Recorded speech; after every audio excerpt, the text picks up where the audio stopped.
Les outils de l'accueil. Nous allons maintenant voir quels sont les outils dont va disposer le chargé d'accueil pour pouvoir effectuer sa mission dans les meilleures conditions possibles. En premier lieu, la fiche visiteur. En effet, de plus en plus dans les entreprises, surtout si celles-ci sont soumises à des règles de sécurité strictes, ce qui ne s'est pas arrangé bien évidemment avec la crise du Covid, une fiche visiteur va être établie. Elle va être renseignée par le visiteur à l'accueil. Elle va comporter des informations précises, comme le nom et le prénom du visiteur, mais également celle de l'entreprise qui va représenter, ses coordonnées personnelles ou encore les coordonnées de l'entreprise, l'adresse, le numéro de téléphone par exemple, l'objet de la visite, le salarié ou le service qu'il vient visiter, l'heure d'arrivée, etc., etc. Généralement, après établissement de cette fiche, un badge peut être remis au visiteur en échange de sa pièce d'identité, qui va permettre de contrôler notamment ses coordonnées personnelles. On va donc garder sa pièce d'identité, lui remettre un badge. Et bien évidemment, lorsqu'il repartira, on lui rendra sa pièce d'identité en échange du badge. Le ou la chargée d'accueil va également bénéficier d'un annuaire interne. Alors annuaire papier ou le plus souvent un annuaire numérique. Cet annuaire lui permettra de connaître le nom de tous les salariés de l'entreprise, de tous les services de l'entreprise, donc lui permettra effectivement d'orienter le visiteur vers la bonne personne. Le registre d'accueil des visiteurs. Ce registre va reprendre généralement les mêmes informations qu'il y a dans la fiche qui a déjà été remplie au préalable. On va retrouver effectivement toutes les entrées et sorties des personnes extérieures à l'établissement. Ça va permettre quoi? De savoir qui se trouve exactement tout de suite dans l'établissement. Ça va permettre également de se rendre compte du nombre de visites que reçoit l'établissement dans toute la journée ou dans toute la semaine. Et enfin, ça va permettre de connaître rapidement l'objet des visites et les services qui sont les plus sollicités, par exemple, les services ou les personnes qui sont les plus sollicitées par des visites. Également, en cas de problème incendie, par exemple, etc., le registre va permettre de retracer rapidement toutes les allées et venues des visiteurs au sein de l'entreprise. On peut noter que ce registre est de plus en plus utilisé dans les entreprises qui ont besoin de plus en plus de sécurité.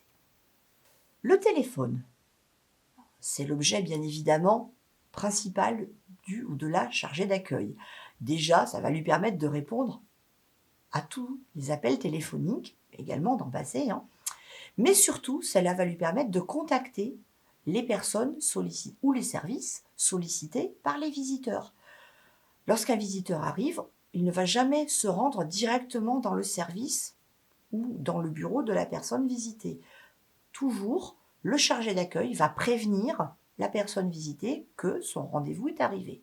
Dans ces cas-là, on peut avoir deux solutions qui se passent. Soit on va indiquer au visiteur,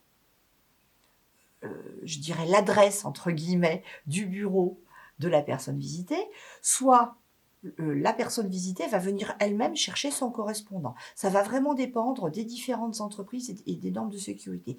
Plus rarement, le chargé d'accueil peut être amené à accompagner le visiteur également. Ça arrive de temps en temps. Mais comme il ne peut pas normalement quitter son poste de travail, ça reste quand même des cas assez raristes. Le téléphone, c'est l'outil de travail principal du ou de la chargée d'accueil, bien évidemment, puisqu'il va devoir gérer tous les appels entrants au sein du standard de l'entreprise. Mais cet outil va également lui servir effectivement à orienter et prévenir, à orienter le visiteur, à prévenir la personne visitée que son rendez-vous vient d'arriver.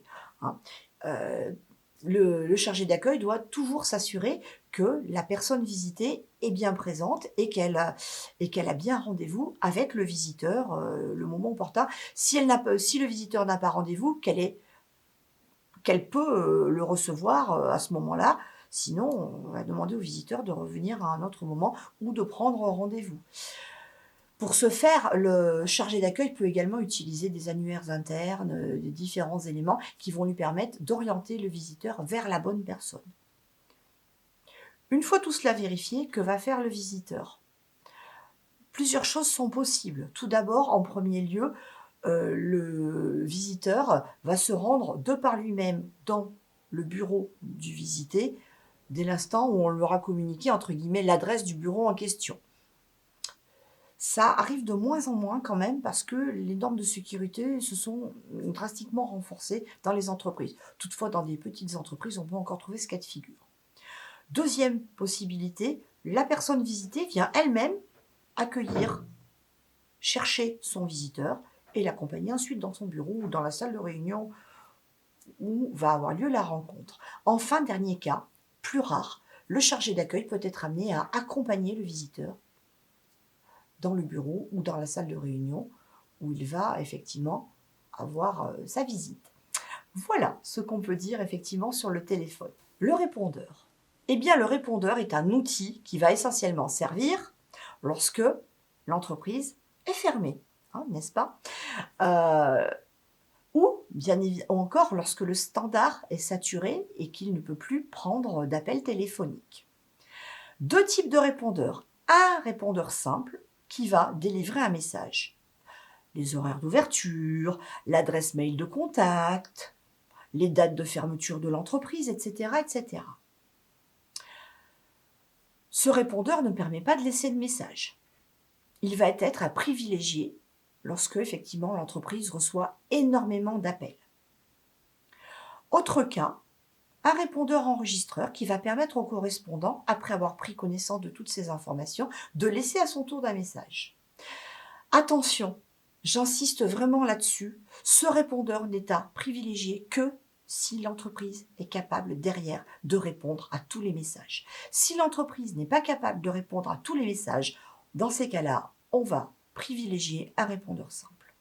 Ça paraît tout bête, mais il existe un nombre incommensurable d'entreprises qui ont des répondeurs enregistreurs et qui ne répondent jamais aux messages qui leur ont été laissés. Dans ces cas-là, ça va donner une très mauvaise image de l'entreprise. Il vaut mieux privilégier le répondeur.